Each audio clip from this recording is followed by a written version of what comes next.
Verle in Dallas, Oregon. Hey, Verle, what's on your mind?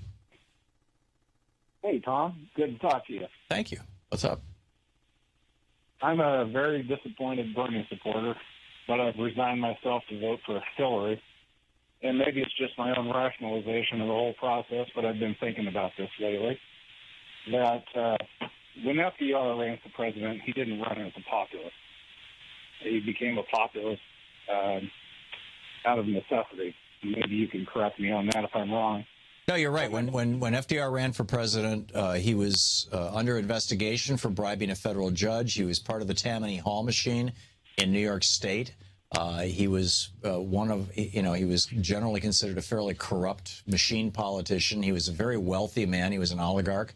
And he had been responsible for, as governor of the state of New York, he had been responsible for the state of New York and responsible for the attorney general of the state of New York, who was supposed to oversee Wall Street.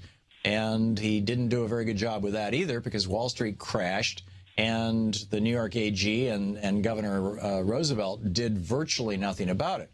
And when he ran for president, he ran on a platform of balanced budget and slow but steady. And that's certainly not how he governed. So back to you, Verle. Well, my thinking is that Trump has been saying that we're going to get another 4 years of Obama. We're going to get more of Bill Clinton. Right. And I think Hillary's a smarter politician than that. I think she realizes that the times are so much different than they were when Bill Clinton was president. There's a populist movement on the right. There's a populist movement on the left. As there was in 32. Can she be our next populist president if we push hard enough? Yeah. I think, I made this argument maybe 4 or 5 months ago, and you can find the YouTube of it floating around. Hillary is the new FDR. And the argument that I made went something like this. And I don't, again, this is just speculation, and you might even call it, wishful thinking or self-delusion or whatever. But I think that there's some substantial reality to it, and that is that arguably the most consequential presidents of our lifetime have been those presidents who actually knew how to use power. Lyndon Johnson transformed the economic face of America with the Great Society. Lyndon Johnson knew how to take names and kick ass. I mean, literally, literally. Franklin Roosevelt knew how to use power. He had been the governor of the largest state in the Union at that time, or one of them, and he came into office knowing how to get things done. In my opinion, and I could be wrong about this, but in my opinion, when President Obama came into office, he lacked that knowledge. In fact, if anything, he had the opposite. He had read Doris Kearns Goodwin's book and fallen in love with this idea of a band of opposites, of bring your enemies in and work with them and collaborate with them like Lincoln did. And, it didn't work out all that well for Lincoln, actually. And I think Doris Kearns Goodwin put a bit of an airbrush to history with that. But I think that Hillary Clinton comes in as a clear-eyed realist who absolutely knows how to use power. The question in my mind is, will that power be used, in progressive ways or in neoconservative ways? And I don't honestly know the answer to that, but I do know that it's a hell of a lot better than Donald Trump. And I think that it's entirely possible that she could become the next FDR. I think of all the,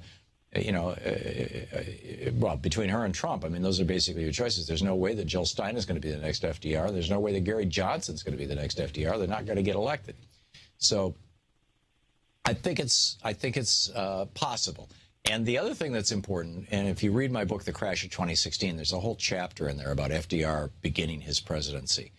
And when he came into office in in March of 1933, when he was finally sworn in, the desks of both Democratic and Republican members of Congress were buried. I mean, they were like piled up with telegrams and letters that were being sent by their constituents saying, give him anything he wants, just do something about this damn depression. And so a lot, so there was this external force, the Great Depression, that was propelling him and was propelling a lot of politicians on both the Democratic and Republican side to do something. And whether that's going to be the case in 2017 or not, we don't know. But I am really I strongly believe that sometime between now and say late spring of next year, we are going to experience a very severe economic shock.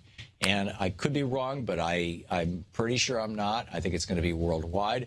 And I think having somebody in the White House who knows how to respond to that kind of thing, who knows how to use power, would be a good thing. And frankly, that's not Donald Trump, and I believe that that is Hillary Clinton. So that's, yeah. And again, Verle, yeah, we might be rationalizing our choice, but I think that there's a lot of truth to it. Verle, thanks a lot for the call. To watch more clips from our programs, hit the Watch More Videos button over here. And please be sure to hit the handy-dandy subscribe button so you'll always be up to date. Tag, you're it.